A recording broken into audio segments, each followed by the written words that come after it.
I have some stories for you today, a few of them.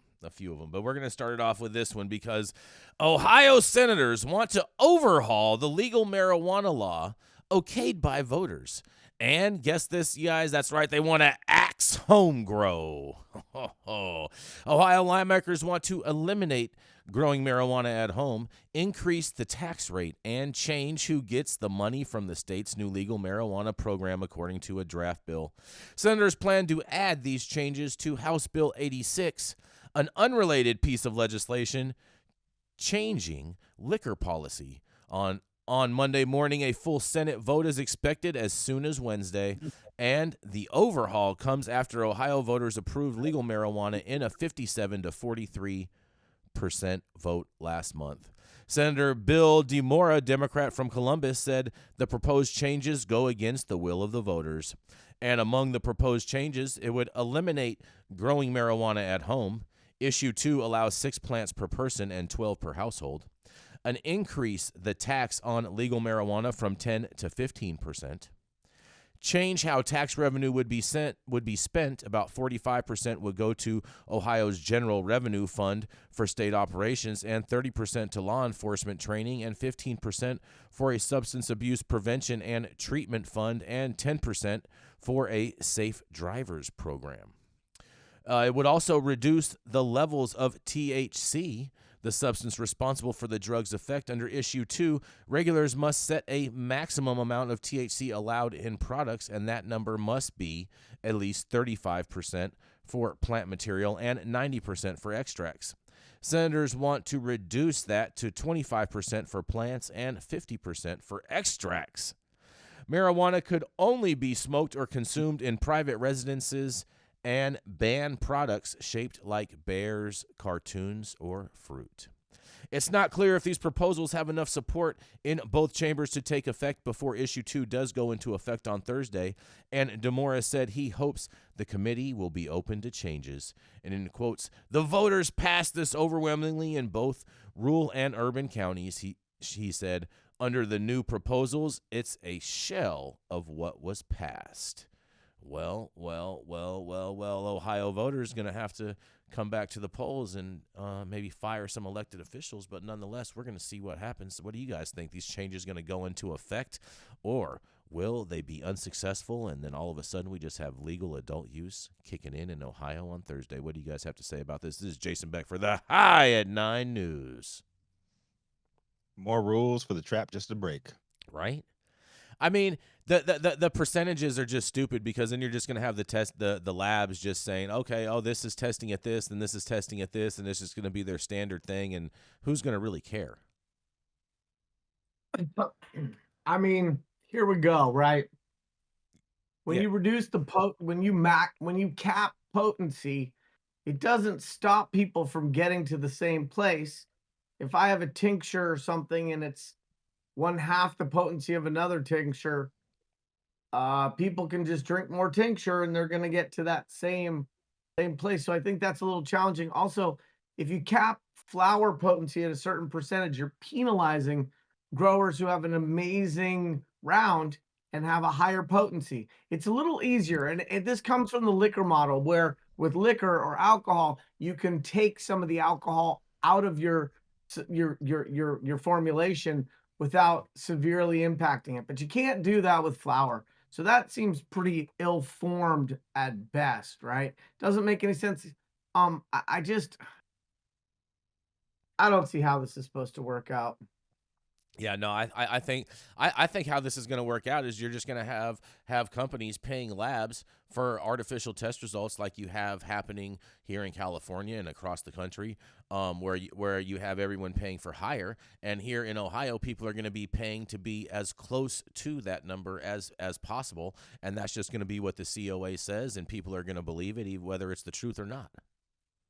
The other thing also is this notion of the home grow. I mean, listen, I don't think anybody wants to have a massive cannabis operation right on the other side of the fence when they are in a modest residential neighborhood with an 8,000 square foot lot. I get it.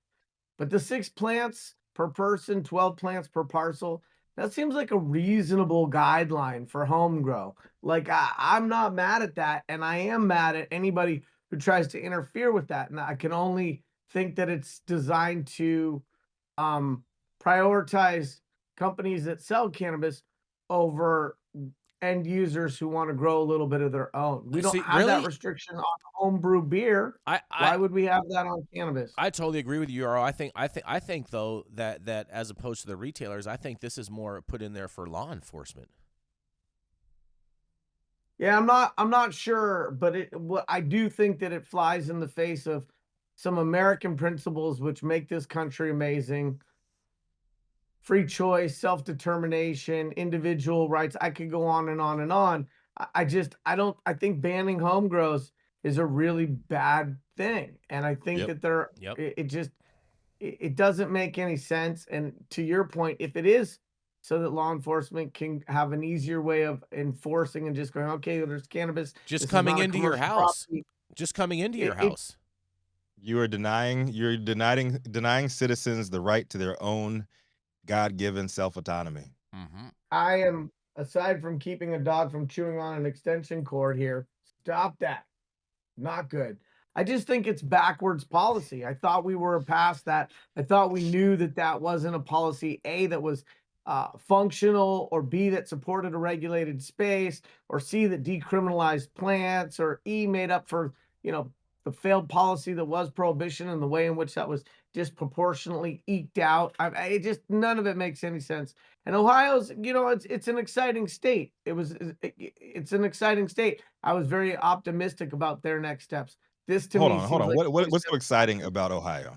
Come on, let's go. well, I'm biased, right? I like what feeds me. It's And the so when real I was the estate. It's the director real of real estate. estate for Yeah, it's CanDev, the real estate. we secured the properties that had 15% of the retail licenses on them. And then I subsequently transacted their first 8 or 9 transactions there.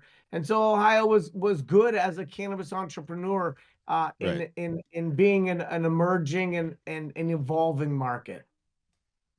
Mm-hmm. Yeah, I think this is a lesson that all states should look forward to is when you have a red government, yes, Jason, when you have a red government that are passing the laws for cannabis legalization, do not expect anything that the people want to be put into said law. That's not true.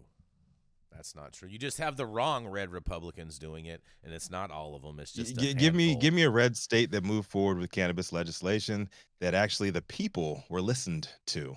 Florida. Well, Jason? unfortunately, Florida. I would counter that. Give me a blue state where the people were listened to. I mean, That part I too. don't know that the red or blue No, are no, no. doing a I would better say job. no. I would say the blue states actually move forward with it, but they don't. When it comes to enforcement of said laws, Stop it. They have nothing comes into fruition. When The it red comes states, to the people say they politics, want it's just something, a free and for nothing all. that they want ever gets put into the actual written out law. when it comes to politics, I like my states the way I like my flower, purple. Green. Well, you know who always wins in every state when they move forward with cannabis legislation? The trap. The people. Because they don't care The trap. one way or another what the law says. They're gonna do what they do, and they will continue to get money. Because the I think trap it's a simple will litmus always test. win. Anybody who's against reasonable homegrown regulations is against progress, is against sanity, is against sound public policy, and is against an industry where people don't have to go buy cannabis in order to enjoy cannabis. I'm like 2 thumbs down. I agree with you. When you attack home grow, to me that's just out of a protectionist mindset, and that doesn't bode well. If you look at other industries, the tomato industry, home grow tomatoes does not affect the overall tomato industry at all whatsoever as far as sales. Right. And the reality of it is most of the people that are going to do home grow wouldn't go and buy weed in a store in the first place, so there is no point to banning it. It is just ridiculous. What is and stupid. Jason? Because we've seen this time and time again. What is the major argument against home grow? What are these lawmakers so afraid of when it comes to home grow? Well, I mean, I don't know necessarily if it's something that they're necessarily afraid of, But a lot of times in a lot of states, you have these MSOs that lobby against it because of the fact that they want to make sure that they are the only legal providers of cannabis and that people don't have the ability to provide it for themselves. And so that comes from a protectionist mindset. And then you also have the mindset of law enforcement that don't want home grows because they still want to be able to look over your backyard fence. And if they see a weed plant, they want to be able to go and execute a search warrant and be able to see what else is in your house. Get the government out of my house. Exactly. So that Period. that's that Well, and that to me is the take the reasons. existence of a few cannabis plants in the backyard and get that out of probable cause to come banging down doors or to do a more thorough search. And so, just like we've been talking about states where the odor of cannabis in a vehicle is no longer probable cause, and then we've got states where there are lawful legal state programs and the odor of cannabis is still probable cause for searching those vehicles. So if we've got homogeneity across states in terms of a home grow program that has a modest amount of stems and is allowed to happen, then that's no longer probable cause. And so I can understand that it's not easy for law enforcement to figure out and transition from enforcing laws with a more blunt instrument approach than enforcing laws either civilly or acknowledging that the goalpost has changed and they don't need to enforce those laws anymore.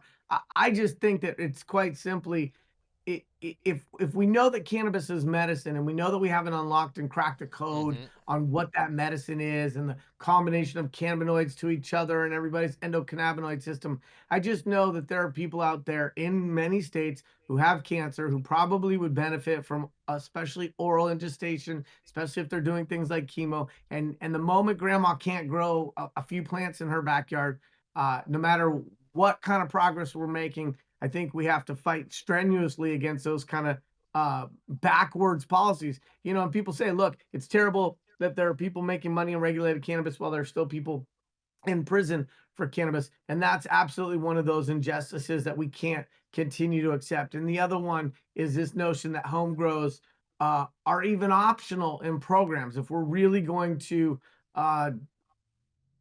if we're really going to decriminalize cannabis, then some sort of reasonable home grow, I think, has to be there every single time. I couldn't agree with you more. You gotta let people row their own boat. Exactly. Period. If they choose to. Speaking of especially people who don't have access. If you don't have direct access to a delivery service or to a local dispensary, how are you going to get the medicine you need without going to illegal providers?